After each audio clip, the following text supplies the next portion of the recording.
බුදුරජාණන් වහන්සේ දේශනා කරන මේ ආහාරය කෙරෙහි ඇති ඇල්ම දුරු කරන්න. මේ ආහාරය ගන්න නිස්සරණ ප්‍රඥාවෙන්. කුමකින්ද? නිස්සරණ ප්‍රඥාවෙන්. අතහැරීම පුරුදු කරමින්, නිස්සරණය පුරුදු කරමින් ආහාර ගන්න. ඒ සඳහා අපිට ගොඩාක් උපකාර වෙන තව භාවනාවක් තියෙනවා. ආහාර පටික්කුල සංඥාව. කුමක්ද? ආහාර පටික්කුල සංඥාව.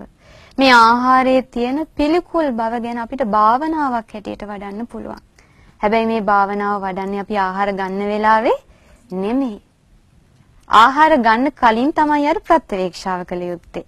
ඇයි මම මේ ආහාරය ගන්නෙ? ආහාර පටික්කුල සංඥාව වඩන හැටි අපිට බුදුරජාණන් වහන්සේ පෙන්වලා දෙනවා. දැන් අපි හිතමු බත් පිඟානක් බෙදලා තියෙනවා. ලස්සනට මාළු පිණි වෙන වෙනම බෙදලා තියෙනවා. ඇසට ඒක මොකක්ද? ප්‍රියමනාප රූපයක්. බඩගිනි වෙලාවට Taman කැමති වෑංජනත් එක්ක රසවත් බත් එකක් දැක්ක ගමන් අපි පිනා යනවා නේද? ඇසට ලස්සන රූපයක්. ඒ වගේම නහයට හොඳ සුවඳක්. නහයට හොඳ සුවඳක්. බුදුරජාණන් වහන්සේ අපිට පෙන්වලා දෙනවා මේ ආහාරයේ කොයිතරම් රසවත් වුණත්, කොයිතරම් මිහිරි වුණත්, කොයිතරම් සුවඳවත් වුණත් මේ ආහාරය අතින් අල්ලපු ගමන් මොකද වෙන්නේ? ඉඳුල් වෙලා යනවා. අපි මේ ආහාරය අනුභව කරද්දී මේ බත් එක්ක මාළු පිණි එකතු කරගන්නවා.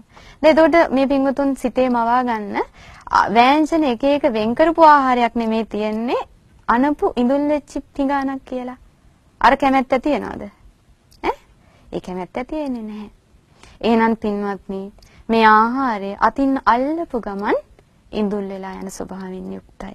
ඒකාන්තයෙන්ම ආහාර පිළිකුලයි. ඊළඟට මේ අතින් අනපු ආහාරය අපි කටට ගන්නවා. කටට ගත්තට පස්සේ මොකද වෙන්නේ? මුඛය ඇතුලේදී කෙලත් සමග මිශ්‍ර වෙනවා. තව සෙමත් එක්ක මිශ්‍ර වෙනවා. එතකොට තවත් පිළිකුල් වෙලා යනවා. එහෙනම් මේ ආහාරයට අපි ඇලිය යුතුද? නැහැ. ඊළඟට මේ කටේ තියෙන ආහාරය උගුරට යනවා. උගුරට මොකද වෙන්නේ? තව දුරටත් සොටුත් එක්ක එකතු වෙනවා. ඒ නාසයත් එක්ක සම්බන්ධයිනේ. සොටුත් එක්ක එකතු වෙනවා. තව දුරටත් පිළිකුල් වෙලා යනවා. ඊට පස්සේ මේ ආහාරය ආමාශයට යනවා. ආමාශය ඇතුලේ මේ ආහාරය පවතින්නේ හරියට බලු වමනයක් වගේ. ආස හිතනවද? නැහැ. එහෙනම් මේ ආහාරය කොහොමත් පිළිකුල් දෙයක්. ඊට පස්සේ මේ ආහාරය බඩවැල් ඇතුළට යනවා. බඩවැල් ඇතුලේදී මේ ආහාරය මොකද වෙන්නේ? ජීර්ණය වෙලා අවසානයේ මොකද වෙන්නේ? අසුචි බවටපත් වෙනවා. අර කලින් තිබ්බ සුවඳ තියනවද? නැහැ. අර කලින් තිබ්බ ලස්සන කිසි දෙයක් නැහැ. ඒකාන්තයෙන්ම මේ ආහාරය පිළිකුල් ස්වභාවයෙන් යුක්තයිමයි. ඒ වගේම තමයි පින්වත්නි අපි ලස්සනට බෙදලා තියෙන ආහාරයක් අපි අතින් අල්ලන්නෙත් නැහැ.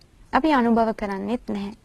නමුත් ටික වෙලාවක් ගියාම දවසක් ඒ බත් පිඟාන බෙදලා තිබ්බොත් හවස් වෙනකොට අර සුවඳෙයිද? මොකද වෙන්නේ? පිලුණු වෙලා. එහෙනම් මේ ආහාරය අනුභව කළේ නැතත් ආහාරය පිළිකුල් ස්වභාවයෙන් යුක්තයි. පිළිකුල් ස්වභාවයෙන් යුක්තයි. ඊළඟට ආහාරය උයන්නේ නැහැ. මේ කබලින්කාර ආහාරය එළවලු හැටියට, අමුද්‍රව්‍ය හැටියට තියනවා වියලි හැටියට. නමුත් කාලයක් ගියාම මොකද වෙන්නේ? කුණු වෙලා, නරක් වෙලා ඕජස් වැగిරෙනවා. එහෙනම් පින්වත්නි මේ ආහාරය උයන්නේ නැතුව තිබ්බත් පිළිකුල් ස්වභාවයෙන් යුක්තයි. ඔන්න ඕක තමයි ආහාර පටික්කුල සංඥාව කියලා කියන්නේ.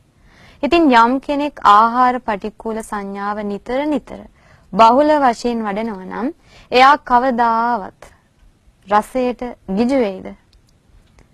මේ දිවට දැනෙන රසය උදෙසා නොකල යුතු දේවල් කරයිද කවදාවත් කරන්නේ. ලැබෙන ඕනම දෙයක් ඒ කෙනා අනුභව කරනවා. ඔබ දන්නවා මේ සියලු කෙලෙස් දුරු කරපු ඒ රහතන් වහන්සේලාට ඇතැම් විට ලැබෙන්නේ පිණ්ඩපාතයේ හැටියට පිළුණු වෙච්ච පිට්ටුවක්. බොහොම නීරස කටුක ආහාර. නමුත් හිතේ ගැටීමක් ඇති වෙයිද? නැහැ. ඇයි ඒ? ඔව් කෙලෙස් දුරු කරලා රස තෘෂ්ණාව ප්‍රහාණය කරලා. ඉතින් භාග්‍යතුන් වහන්සේ අපිට පෙන්වලා දෙනවා මෙන්න මේ විදිහට ආහාරය දැක්කොත් එහෙම ආන් ඒ කෙනාට ඒ කෙනා අවබෝධ කරගන්නේ පංචකාමය. මොකද්ද? පංචකාමය. කබලින්කාර ආහාරයේ යථා ස්වභාවය අවබෝධ කරගත්ත කෙනා අවබෝධ කරගන්නේ කුමක්ද? පංචකාමය. පංචකාමය අවබෝධ කරගත්ත කෙනා පත් වෙන මාර්ගඵලය කුමක්ද? අනාගාමී තත්ත්වයටපත් වෙනවා. අනාගාමී ශ්‍රාවකයාගේ හිතේ රාගය නැහැ. පංචකාමයේ කෙරෙහි ආසාවක් නැහැ. එහෙනම් ඔබට පුළුවන් ඔබේ බත්තිගානෙන් අනාගාමී වෙන්න. බත්තිගාන විදර්ශනා කළොත් ඔබට පුළුවන්කම ලැබෙනවා අනාගාමී තත්ත්වයට හිත දියුණු කරන්න. කොහොමද පින්වත්නි අපි මේ කබලින්කාර ආහාරය තුල පංචකාමයේ දකින්නේ? අපි කලිනුත් කතා කරා. ඇසට ප්‍රියමනාප රූපය. ඊළඟට අපි ආහාරය ගැන අහනවා. ඒ ආහාරයක් ගැන තියෙන රසවත්භාවය ගැන අපි අහනවා. එතකොට කනට ඇහෙන මිහිරි ශබ්දයක්.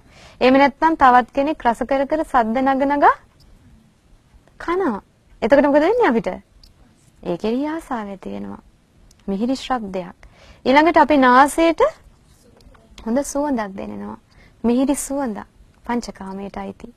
ඊළඟට ඒ ආහාරය අපි අපේ දිව මත තියෙනකොට අපිට සිත පිනා යනවනම් අපේ සිත කුල්මත් වෙනවනම් මොකද වෙන්නේ? මොකද්ද? ප්‍රියමනාප රසය. ඊළඟට ඒ ආහාරය අනුභව කරපු ගමන් අපේ ශරීරයට අපේ කයට ලොකු ප්‍රාණවත් ගතියක් ප්‍රබෝධයක් පහසුවක් දැනෙනවා. ඒ මොකක්ද? ප්‍රියමනාප පහස. ඔය අපි කතා කළේ පින්වත්නි පංචකාමය. ප්‍රියමනාප රූප, ප්‍රියමනාප ශබ්ද, ප්‍රියමනාප රසය, ප්‍රියමනාප ගන්ධ සුවඳ, ඒ වගේම ප්‍රියමනාප පහස පංචකාමය. එහෙනම් පින්වත්නි කබලින්කාර ආහාරය කෙනෙක් අවබෝධ කරගත්තොත් ආන්ගේ කෙනා අවබෝධ කරගන්නේ කුමක්ද? පංචකාමය. පංචකාමය අවබෝධ කරගත්ත කෙනා අනාගාමී තත්වයට සිත දියුණු කරගත්ත කෙනෙක්.